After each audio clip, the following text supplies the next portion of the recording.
बिस्मिल्लाहिर्रहमानिर्रहीम। अस्सलाम वालेकुम नाज़रीन, मैं हूँ फ़याज़ राजा और आप देख रहे हैं आपका अपना यूट्यूब चैनल। दोस्तों, वफाकी हुकूमत इस्लामाबाद से इंतहाई अहम तरीन और बहुत बड़ी डेवलपमेंट और एक मरतबा फिर माफिया हैंडलर्स और सहूलतकार इमरान खान के मुकाबले में मुकम्मल तौर पर नाकामयाब। समझ नहीं आ रही माफिया हैंडलर्स और सहूलतकारों को कि इमरान खान के ख़िलाफ़ जो भी तदबीर उनकी जानिब से की जाती है वो आखिरकार नाकाम क्यों हो जाती है। इत्तलात हैं, बड़ी खबर ये है कि गिरफ्तार किए गए साबिक DGISI जनरल फैज़ हमीद के हवाले से कुछ हल्के ये दावा कर रहे थे कि वो इमरान खान के ख़िलाफ़ वादा माफ़ गवाह बनेंगे, लेकिन इस मामले के अंदर आ गई है बहुत बड़ी रुकावट। और दूसरी जानिब अपने एक पसंदीदा सहाफ़ी के ज़रिए इस्टेब्लिशमेंट की जानिब से एक खबर करवाई गई कि बुशरा बीबी इमरान खान के ख़िलाफ़ वादा माफ़ गवाह बन सकती हैं। तो सरीहन और साफ बड़ा इनकार बुशरा बीबी की जानिब से, और इसके साथ साथ एक और बड़ी डेवलपमेंट के नतीजे में बुशरा बीबी 9 मई के 12 केसेस से डिस्चार्ज कर दी गई हैं। जी हाँ, दहशतगर्दी की अदालत की जानिब से बड़े केसेस के अंदर वो डिस्चार्ज कर दी गई हैं। ये भी एक बहुत बड़ी और अहम तरीन डेवलपमेंट है। इंसदाद दहशतगर्दी अदालत ने बुशरा बीबी को 9 मई के 12 मुकदमात से डिस्चार्ज कर दिया है। इमरान खान का बर वक्त खेला गया ट्रम्प कार्ड कैसे और क्यों कर छा गया, चल निकला, ये मामला बता रहे हैं हम कि आगे आने वाले चंद दिनों के अंदर सुप्रीम कोर्ट ऑफ पाकिस्तान के नए चीफ जस्टिस मंसूर अली शाह और जस्टिस अतर मिनुल्लाह फौजी अदालतों के मामले पर 9 मई के मामले पर दीवार बनने जा रहे हैं। बाकायदा तौर पर आइन और कानून के मुताबिक इस मामले को देखा जाए, डील कर लिया जाए तो ये मामला भी मुकम्मल तौर पर फारिग हो जाएगा। एक ऐसे मौके के ऊपर कि जब बुशरा बीबी के हवाले से बुशरा बीबी के ख़िलाफ़ एक प्रोपेगेंडा किया जा रहा था, 9 मई के हवाले से ये सारे का सारा प्रोपेगेंडा फारिग हो गया। पहले यहीं से आगाज़ करते हैं। इंसदाद दहशतगर्दी अदालत ने बुशरा बीबी को 9 मई के 12 मुकदमात से डिस्चार्ज कर दिया है। इंसदाद दहशतगर्दी अदालत के जज थे मलिक एजाज आसिफ। केस पर उन्होंने समाअत की। 9 मई के मुकदमात के तफ्तीशी अफसरान भी अदालत में पेश हुए। बुशरा बीबी की जानिब से सलमान सफदर अदालत में पेश हुए, और सलमान सफदर अभी तक जिन केसेस के अंदर भी पेश हो रहे हैं, किसी किस्म के वो कोई ट्वीट नहीं करते, कोई शोर नहीं मचाते, कोई प्रेस कॉन्फ्रेंस नहीं, कोई लंबी चौड़ी बातें नहीं, लेकिन बड़े प्रोफेशनल अंदाज में सलमान सफदर साहब अपना काम कर रहे हैं। और एक मरतबा फिर आज जहां पाकिस्तान तहरीक इंसाफ और बुशरा बीबी को बड़ी कामयाबी मिली, पिंडी पुलिस ने बुशरा बीबी के जिस्मानी रिमांड की इस्तदा की थी। वकला थे जो उनकी जानिब से जिस्मानी रिमांड की दरख्वास्त पर दलाइल दिए गए। अदालत ने बुशरा बीबी के जिस्मानी रिमांड की पुलिस की इस्तदा मुस्तरद कर दी और उन्हें 12 मुकदमात से डिस्चार्ज कर दिया है। ये मौजूदा सिनेरियो के अंदर एक बहुत बड़ी डेवलपमेंट है, जब साबिक DGISI जनरल फैज़ हमीद की हाल ही में की गई गिरफ्तारी के बाद एक बार फिर तमाम तर बंदूकों के, तमाम तर तोपों के रुख वड्डे एंकरों, वेले कालम निगारों, मुलाजम साफ़ियों और ख़ास तौर पर जंग ग्रुप के जो हैं वो कि तोपों के रुख जो हैं वो इमरान खान की जानिब थे, बुशरा बीबी की जानिब थे। लिंक किया जा रहा था जनरल फैज़ की गिरफ्तारी के साथ, और ये भी कहा जा रहा था कि जनरल फैज़ का ताल्लुक बुशरा बीबी के साथ था। इमरान खान क्योंकि जेल में थे 9 मई के दिन, तो फिर ये बयानिया तराशने की कोशिश की गई, जब बार बार इमरान खान ने कहा कि मुझे तो पता ही नहीं था कि चल क्या रहा है, मुझे तो गिरफ्तार कर दिया गया था ज़ोर ज़बरदस्ती, गैर आइनी, गैर कानूनी तौर पर अदालत के हयाते से रेंजर्स ने गिरफ्तार किया, इमरान खान का कोई राब्ता नहीं था। तो फिर ये कहानी तराशी गई कि बुशरा बीबी के जनरल फैज़ हमीद के साथ राब्ते थे, और फिर वो पैगाम रसानी करती थी और फिर इमरान खान तक पैगामात पहुँचते थे। लेकिन ये बयानिया आज मुकम्मल तौर पर दफन हो गया, जब रावलपिंडी की इंसदाद दहशतगर्दी की अदालत ने 12 मुकदमात से बुशरा बीबी को डिस्चार्ज कर दिया है। ज़राए का यह भी दावा है कि मकसद क्या था जिस्मानी रिमांड का। जिस्मानी रिमांड का मकसद ये था कि बुशरा बीबी को जो है वो उनके ऊपर दबाव डाला जाए, जिस्मानी रिमांड लेकर उन्हें इमरान खान के ख़िलाफ़ वादा माफ़ गवाह बनने के लिए तैयार किया जाए, उनसे कुछ ऐसा बयान हासिल किया जाए मजबूरी के आलम में, सख्ती कर कर के वो इमरान खान के ख़िलाफ़ वादा माफ़ गवाह के तौर पर सामने आए। लेकिन ज़राए का दावा है कि बुशरा बीबी तक जब ये मैसेज पहुँचा तो उनकी जानिब से साफ साफ ना सिर्फ इनकार कर दिया गया, बल्कि ये कहा गया कि ऐसा सोचना भी नहीं। और वो जो बयानिया पाकिस्तान तहरीक इंसाफ, इमरान खान और बुशरा बीबी के खिलाफ जनरल फैज़ हमीद की गिरफ्तारी के बाद बनाया जा रहा था, वो इस खबर के बाद मुकम्मल तौर पर फारिग हो चुका है। इमरान खान का खेला गया बड़ा ट्रम्प कार्ड बर्बक ट्रम्प कार्ड निकला। इमरान खान ने कल ही अपनी गुफ्तगू में यह कहा था कि मेरे मामले को ये मिलिट्री कोर्ट्स में ले जाना चाहते हैं, वहां पर जनरल फैज़ हमीद को वादा माफ गवाह बनाकर मेरे खिलाफ इस्तेमाल करना चाहते हैं। अगर वो वादा माफ गवाह बन भी गए, कोई बयान मेरे खिलाफ आ भी गया, तो मुझे किसी चीज़ की परवाह नहीं, मैं किसी चीज़ से नहीं डरता। जो डरता है वो जुडिशल कमीशन बनाने का नहीं कहता। अच्छा, इसके अंदर भी सारी कहानी उल्टी थी। भला कैसे फैज़ हमीद साहब इमरान खान के खिलाफ वादा माफ गवाह बन सकते हैं? क्या ये कहा जा सकता है कि किसी भी फौजी जर्नैल को, चाहे वो हाजिर सर्विस हो या वो रिटायर हो, उसे कोई सियासतदान कहे कि आप ऐसा कर दें तो वो वैसा कर लिया करता है? क्या पाकिस्तान की तारीख ये बताती है? और क्या दुनिया की किसी तारीख में ऐसा हुआ? किस तरह से फैज़ हमीद साहब वादा माफ गवाह बन सकते थे इमरान खान के खिलाफ? क्या उनकी जानिब से बयान आ सकता था? ज़रा कुछ बातें अगर फ़र्ज़ भी कर ली जाएं कि अगर वो ये कह देते कि मैंने जनाब इमरान खान के कहने के ऊपर सब कुछ ये किया, मैं क्या करना चाहता था, मतलब क्या था? फैज़ हमीद साहब रिटायर हो चुके थे, फैज़ हमीद साहब दोबारा से फोर्सेस के अंदर नहीं आ सकते थे। क्या फैज़ हमीद साहब रिटायर होने के बाद अगर उन्होंने ये काम किया तो क्या वो दोबारा से आर्मी चीफ बन सकते थे? नहीं, हरगिज़ नहीं। क्या हो सकता था? क्या वो इमरान खान को इक़्तिदार में लेकर आते तो क्या उनको मकासद हासिल हो सकते थे?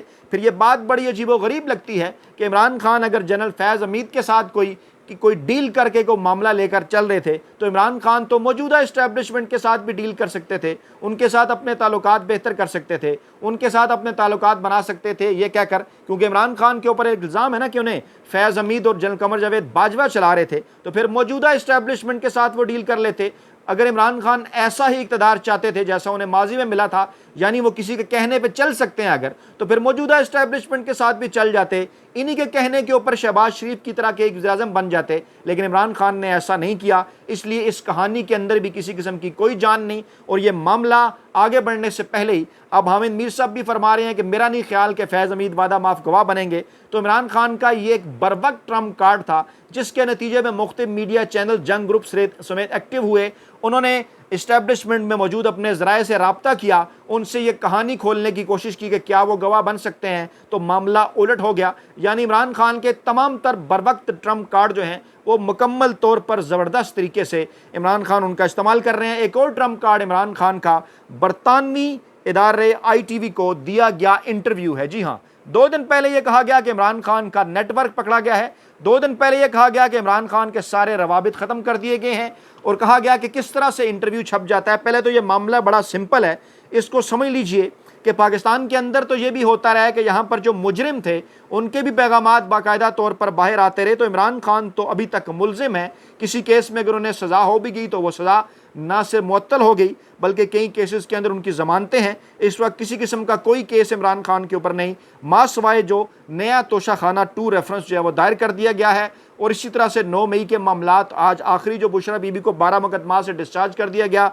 इमरान खान के हवाले से चीज़ें आपके सामने आए, साइबर हो, तोशाखाना 1 हो, 9 मई हो, दीगर जो है निगाह इद्दत केस हो, 190 मिलियन अलकादर ट्रस्ट, जो मर्जी केस हो, तमाम के तमाम केसेस फारिग हो चुके हैं। तो ये कोई ऐसी रॉकेट साइंस नहीं है। इमरान खान से वकला मिलते हैं, उनके ज़रिए आलमी नशराती इदारे सवालात भिजवाते हैं, इमरान खान उनका जवाबात देते हैं, इंटरव्यू छप जाता है। नवाज शरीफ साहब मासवाए खाने के उन्होंने जेल के अंदर कुछ नहीं किया, वरना वो भी इंटरव्यू दे सकते थे। तो ये कोई ऐसी बात नहीं कि जिसके ऊपर कोई बड़ा शोर हो कि जनाब इंटरव्यू कैसे छप गया। तो ले जनाब, जब ये कहा जा रहा था कि इमरान खान का नेटवर्क तोड़ दिया गया है, 6 मजीद गिरफ्तारियां बताई गई अडयाला जेल के अंदर हुई, जिनके अंदर खवातीन भी शामिल हैं, और कहा गया कि खवातीन इमरान खान और बुशरा बीबी के दरमियान राब्ते करवाती थी। हंसी आती है, बुशरा बीबी और इमरान खान जेल के अंदर कैद हैं, मियाँ बीवी हैं, उनके दरमियान पैगाम रसानी या राब्ता क्या हो सकता है? अगर कोई खुदा न ख्वास्ता ऐसी चीज़ है मुल्क की सालमियत के ख़िलाफ़ तो अवाम के सामने लाई जाए, दूध का दूध पानी का पानी किया जाए। लेकिन कब तक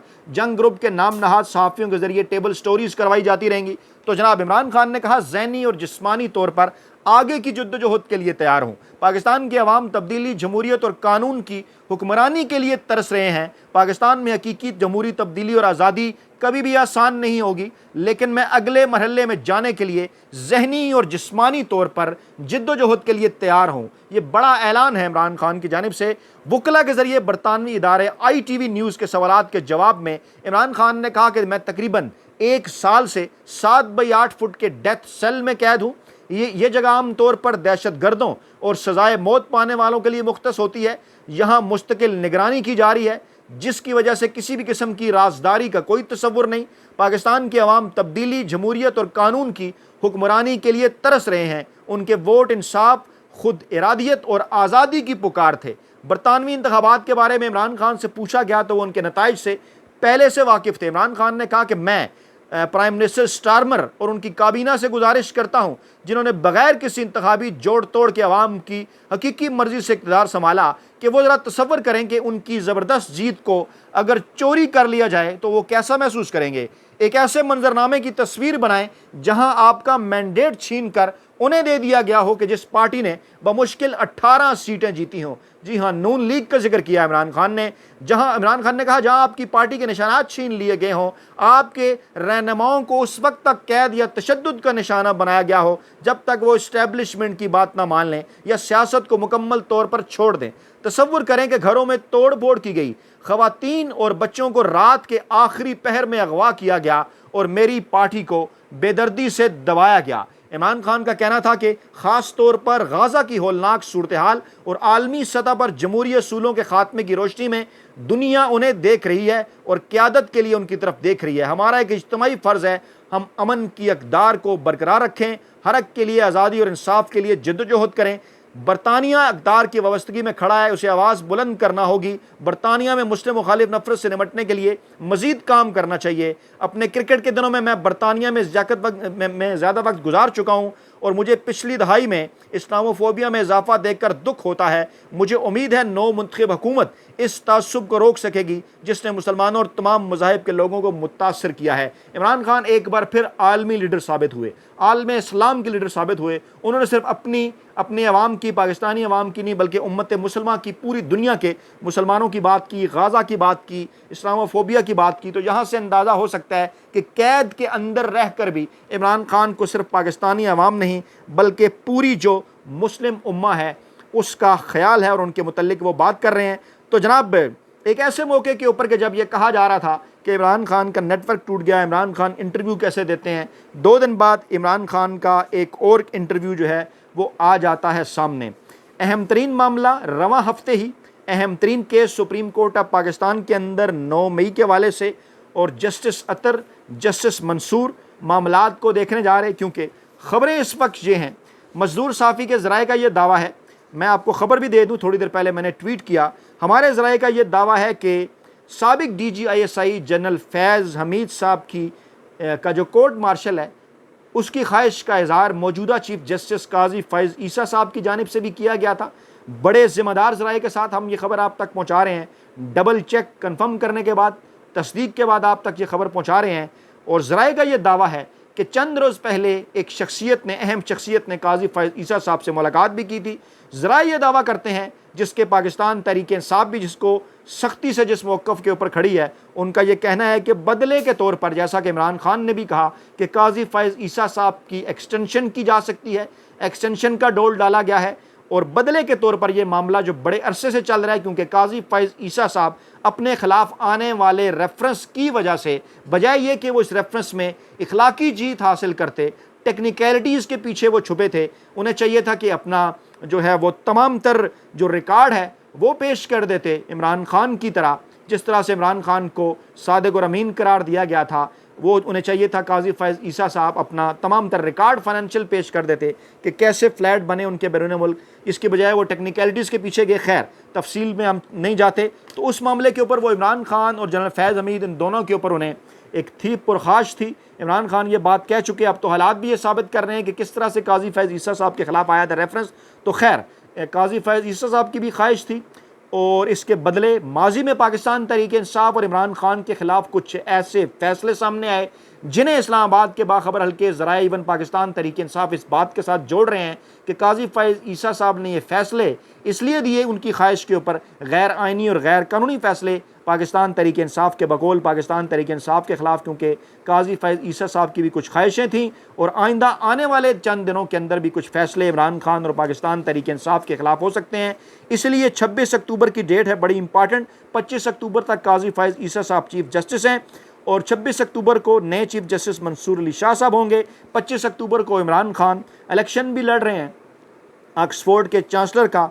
आइंदा आने वाले दिन बड़े इंटरेस्टिंग हैं। आइंदा आने वाले दिन इंतहाई तलख़ेज़ भी साबित हो सकते हैं एक ऐसे मौके के ऊपर कि जब इस्लामाबाद हाई कोर्ट के जजेस स्टैंड लिए हुए हैं, आला अदालतों के जजेस स्टैंड लिए हुए हैं और तमाम तर मामला जो इमरान खान के ख़िलाफ़ बनाए जाने की कोशिश की जाती है एक झूठे बयानिए की वजह से, वो तमाम के तमाम मामला 24 घंटों से ज़्यादा नहीं चलते और इमरान खान का कोई ना कोई दबंग जवाब, कोई ना कोई दबंग स्टांस, कोई ना कोई दबंग इंटरव्यू इन तमाम तर मामलात को मलिया मेट कर देता है। अपना बहुत ख्याल रखिएगा, दुआओं में याद रखिएगा। नई वीडियो के साथ जल्द हाजिर होंगे। अल्लाह ने के बाद।